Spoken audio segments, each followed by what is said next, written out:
नमस्कार प्यारे बच्चों, आप सभी का हार्दिक स्वागत, हार्दिक अभिनंदन, वेलकम, सुस्वागतम। मैं सुनील कुमार आप सभी का सरस्वती एकेडमी के YouTube चैनल पर हार्दिक स्वागत करता हूं। और जैसा कि दोस्तों आप सभी अच्छी तरह से जानते हैं कि हम लोग बच्चों की भारी डिमांड पर बार बार मैसेजेस से हमें ये इन्फॉर्म किया जा रहा था कि सर सभी लोग YouTube चैनल पर आ रहे हैं अपना कंटेंट लेकर, आप क्यों नहीं आते। और उसी बात को ध्यान में रखते हुए हम आपके लिए YouTube चैनल लेकर आ रहे हैं। और जिस YouTube चैनल पर सरस्वती एकेडमी आपको प्रोवाइड करा रहा है एक बेहतरीन कंटेंट, एक ऐसा कंटेंट जो आपको प्रत्येक एग्जाम में वो आपको हेल्प करेगा, आपके सभी फॉर्म्स के क्वेश्चंस आपको सोल्व कराने में मदद करेगा। और हम ये आशा करते हैं, उम्मीद करते हैं कि हम जो कंटेंट आपको कराएंगे वो आपके लिए हमेशा हेल्पफुल रहेगा। दोस्तों, इसी को ध्यान में रखते हुए सरस्वती एकेडमी अपने YouTube चैनल को लॉन्च करने जा रहा है। और मैं आपसे बार बार आग्रह करूंगा कि आप इस चैनल को सब्सक्राइब कीजिए, लाइक कीजिए, कमेंट कीजिए। और कुछ कमियां अगर रह गई हों तो हमें बार बार बताइए, ताकि हम और इम्प्रूव करके अपने बच्चों को या स्टडी करने वाले सभी बच्चों को हेल्प कर सकें। और ज़्यादा से ज़्यादा सब्सक्राइब कीजिए ताकि प्रत्येक बच्चे तक कंटेंट पहुँचे और सभी इसका फ़ायदा उठा सकें। तो प्यारे बच्चों, जैसा कि मैं सुनील कुमार आपको पढ़ाऊंगा हिस्ट्री। हिस्ट्री एक महत्वपूर्ण टॉपिक है, एक महत्वपूर्ण टॉपिक है। और इस टॉपिक से प्रत्येक पेपर में कोई ना कोई क्वेश्चन अवश्य पूछा जाता है। लगभग कई बार 5 नंबर, कई बार 10 नंबर के क्वेश्चन जरूर पूछे जाते हैं। और जो मेरे दोस्त मित्र जो टीजीटी, पीजीटी या हिस्ट्री का कोई भी एग्जाम देने जा रहे हैं, उनके लिए भी बड़ा हेल्पफुल रहेगा। और आप सभी इस चैनल के माध्यम से, मैं इस चैनल के माध्यम से आप सभी को बताना चाहता हूं कि हम जो कंटेंट आपको कराएंगे वो रिलेवेंट कंटेंट होगा और आप सभी उसे फायदा उठा सकते हैं। तो दोस्तों, मैं सबसे पहले आपको इंट्रोड्यूस कराने जा रहा हूं इतिहास से। और ज्यादातर जो इतिहास है वो पढ़ा जाएगा इंडियन हिस्ट्री, भारतीय इतिहास।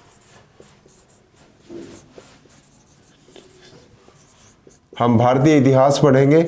और भारतीय इतिहास में आप सभी अच्छी तरह से जानते हैं कि भारतीय इतिहास को 3 पार्ट्स में डिवाइड किया गया है। Number 1 ancient history, number 2 medieval history, और नंबर 3 मॉडर्न हिस्ट्री।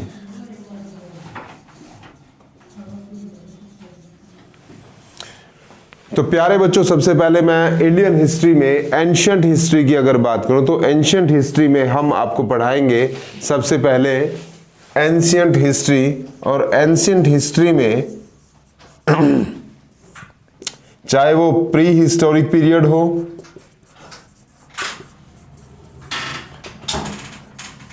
या जिसे आप कहते हैं प्राग ऐतिहासिक काल,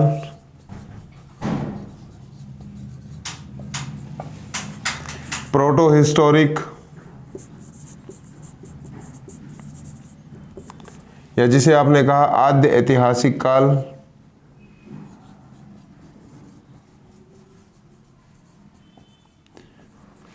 और हिस्टोरिक पीरियड,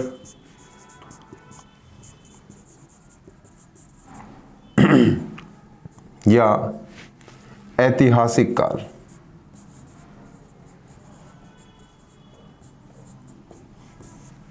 सबसे पहले पाषाण युग, जिसमें हम सभी पढ़ेंगे पुरा पाषाण, मध्य पाषाण,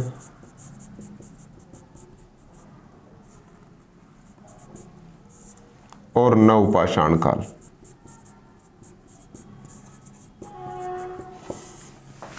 प्यारे बच्चे, जैसे ही हम स्टोन एज को कंप्लीट करेंगे, पाषाण काल को कंप्लीट करेंगे, स्टोन एज को यानी कि पाषाण युग को हम जब पढ़ेंगे, पाषाण युग के बाद हम सीधा पहुंचेंगे कॉपर एज में, यानी कि ताम्र युग में। और इस ताम्र युग में हम सबसे पहले पढ़ेंगे दो महान सभ्यताओं के बारे में, जैसा कि आप सभी अच्छी तरह से जानते हैं, जिसे हमने कहा सिंधु घाटी सभ्यता या हड़प्पा सभ्यता। इस हड़प्पा सभ्यता में मैं आपको बताऊंगा कि किस प्रकार की ये सभ्यता रही है, और इस सभ्यता में सबसे पहले हम पढ़ेंगे सिंधु घाटी सभ्यता। सिंधु घाटी सभ्यता के बाद वैदिक सभ्यता, और वैदिक सभ्यता को हम बड़े ही तथ्यात्मक तरीके से पढ़ेंगे। ना सिर्फ पढ़ेंगे बल्कि एनालाइज करेंगे और उन सभी परिस्थितियों को समझेंगे जिससे कि क्वेश्चन पुटअप करने की ज़्यादा से ज़्यादा उम्मीद रहती है। अगर मैं सिंधु घाटी सभ्यता की बात करूं तो इसको अलग अलग नामों से पुकारा गया है। सिंधु घाटी सभ्यता, हड़प्पा सभ्यता, कांस्य युगीन सभ्यता, सप्त सैंधव सभ्यता। तो ये जो सभ्यता है भारत की पहली अर्बन सभ्यता। वैदिक सभ्यता की अगर मैं बात करूं तो वैदिक सभ्यता सबसे पहली सभ्यता जिसे रूरल सभ्यता या ग्रामीण सभ्यता कहा गया है, जिसे हम आज तक फॉलो करते आ रहे हैं। जैसे ही हम इन सभ्यताओं को कंप्लीट करेंगे और हम सबसे पहले पहुंचेंगे कहां पर, 600 BC के धार्मिक आंदोलन में। और इस धार्मिक आंदोलन में हम पढ़ेंगे दो महान धर्मों के बारे में जिनको आप अच्छी तरह से जानते हैं, बौद्ध धर्म और जैन धर्म।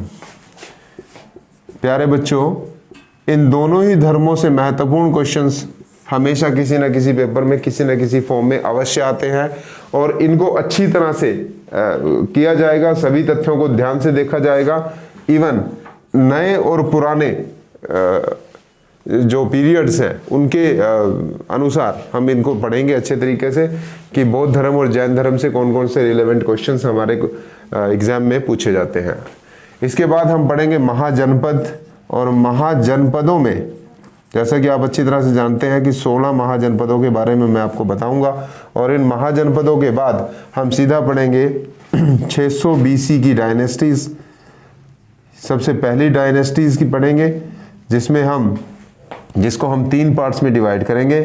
सबसे पहला है मौर्य पीरियड, मौर्य काल या मौर्य काल से पूर्व मौर्य काल, और उत्तर मौर्य काल। प्यारे बच्चों, हम पहले पूर्व मौर्य काल में पढ़ेंगे। पूर्व मौर्य काल में हम सबसे पहले 3 डायनेस्टीज पढ़ेंगे, जिसमें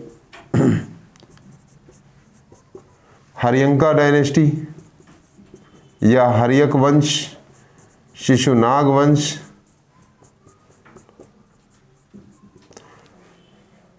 और नंद वंश। ठीक है, इन वंशों के साथ साथ हम पढ़ेंगे फॉरेन इन्विजन, बाहरी आक्रमण। और उसके बाद जब हम मौर्य काल की बात करेंगे तो मौर्य काल में हम पढ़ेंगे चंद्रगुप्त मौर्य, उसका पुत्र बिंदुसार और अशोक सम्राट। अशोक के हम सारे अभिलेख, शिलालेख, लघु अभिलेख, सभी अभिलेखों के बारे में अच्छी तरह से डेप्थ में पढ़ेंगे ताकि कोई भी क्वेश्चन हमारा छूटे ना। इसके बाद हम उत्तर मौर्य काल की बात करें तो हम पुष्यमित्र का शुंग काल या ब्राह्मण वंश पढ़ेंगे। इसके साथ साथ उत्तर मौर्य काल जब समाप्त होगा तो हम पहुंचेंगे सीधा कहां पर, हम पहुंचेंगे गुप्ता पीरियड्स में। गुप्ता पीरियड्स या गुप्त काल, जिसमें हम पढ़ेंगे समुद्रगुप्त, स्कंदगुप्त, चंद्रगुप्त द्वितीय और कुमारगुप्त, जिन्होंने नालंदा विश्वविद्यालय की स्थापना की।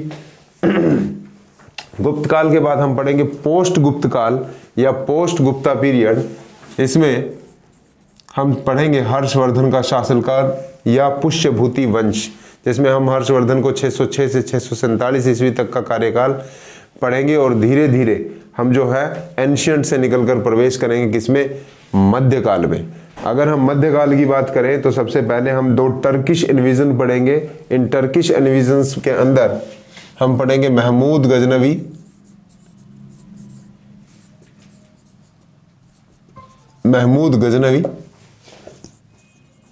और मोहम्मद गौरी। महमूद गजनवी और मोहम्मद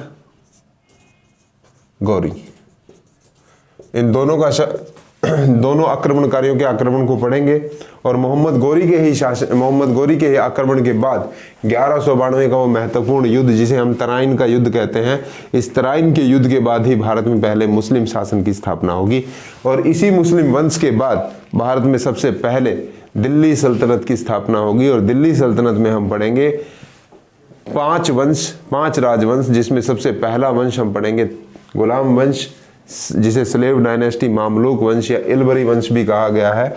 इसी वंश के बाद हम पढ़ेंगे खिलजी और खिलजी के बाद पढ़ेंगे तुगलक वंश और तुगलक वंश के शासनकाल के साथ साथ हम पढ़ेंगे तुगलक वंश के शासनकाल के साथ साथ हम दक्षिण भारत का विजयनगर साम्राज्य पढ़ेंगे और विजयनगर साम्राज्य में विजयनगर साम्राज्य पढ़ेंगे साथ में। और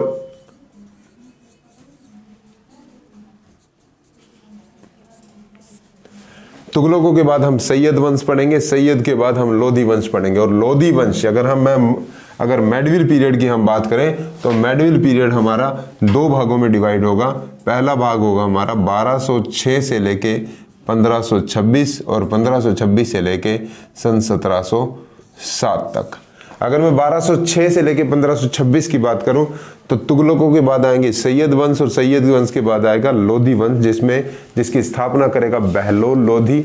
और बहलोल लोधी के बाद अंतिम सुल्तान की मैं अगर बात करूं तो वो होगा इब्राहिम लोधी, जो 21 अप्रैल सन 1526 को पानीपत के युद्ध में बाबर से पराजित होगा और भारत में मुगल वंश की स्थापना होगी। और इसी मुगल वंश की स्थापना करेगा बाबर, जहीरुद्दीन मोहम्मद बाबर। बाबर के बाद उसका वंश चलेगा जिसमें हुमायूं, अकबर, जहांगीर, शाहजहां और औरंगजेब। और औरंगजेब की मृत्यु होगी 1707 में, जिससे भारत में प्रवेश होगा मॉडर्नाइजेशन का या मॉडर्न युग का, क्योंकि ईस्ट इंडिया कंपनी की स्थापना हो चुकी होगी। और ईस्ट इंडिया कंपनी की स्थापना के बाद सन 1707 से लेकर सन 1857 तक का जो शासनकाल है वो चलेगा डिक्लाइन ऑफ मुगल्स, यानी मुगलों के पतन की बारी होगी। और मुगलों के पतन के बाद यहाँ पर ब्रिटिशर्स जो हैं वो भारत में अपनी एडमिनिस्ट्रेशन का विस्तार करेंगे। ना सिर्फ विस्तार करेंगे बल्कि भारत पर डोमिनेंस करेंगे। अगर मैं बात करूं इन फॉरेनर्स की तो फॉरेनर्स में सबसे पहले आए पुर्तगाली, जैसा कि आप सभी अच्छी तरह से जानते हैं।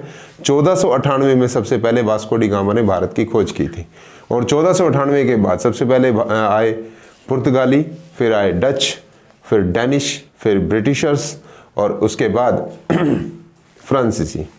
अगर सबसे होशियार की बात करूं तो सबसे होशियार रहे अंग्रेज या ब्रिटिशर, जिन्होंने भारत पर आकर ना सिर्फ यहाँ पर व्यापार किया बल्कि यहाँ की शासन व्यवस्था पर भी अपना अधिकार जमा लिया। और धीरे धीरे जब मुगल समाप्त हुए तो मुगलों को समाप्त करके पूरी तरह से डोमिनेंस हो गया ब्रिटिशर्स का। और 1857 की क्रांति को आप सभी अच्छी तरह से जानते हैं, जिसके अंदर 1857 की क्रांति के बाद ब्रिटिश ईस्ट इंडिया कंपनी से सारा का शासन चला गया ब्रिटिश क्राउन के पास, महारानी विक्टोरिया के पास, और उसी को इम्प्रेस ऑफ इंडिया घोषित कर दिया गया। इसके बाद 1857 से लेकर सन 1942 या यूं कहें क्विट इंडिया मूवमेंट तक हम मॉडर्न इंडिया पढ़ेंगे। और मॉडर्न इंडिया में हम सबसे पहले अगर मैं बात करूं तो सबसे पहला ही स्थापित होता है 1757 का battle of Plassey.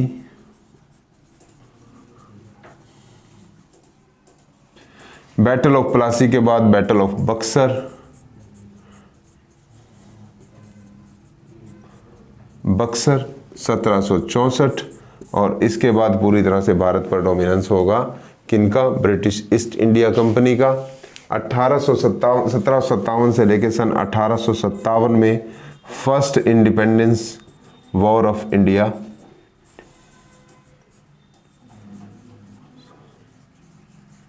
First independence war या प्रथम स्वतंत्रता युद्ध के बारे में हम वॉर के बारे में पढ़ेंगे। इस 1857 के विद्रोह के बाद भारत पर धीरे धीरे मॉडर्नाइजेशन शुरू होगा, जिसे हम मॉडर्न इंडिया कहते हैं। इस मॉडर्न इंडिया में 1773 से हमारे कॉन्स्टिट्यूशन का डेवलपमेंट शुरू होगा।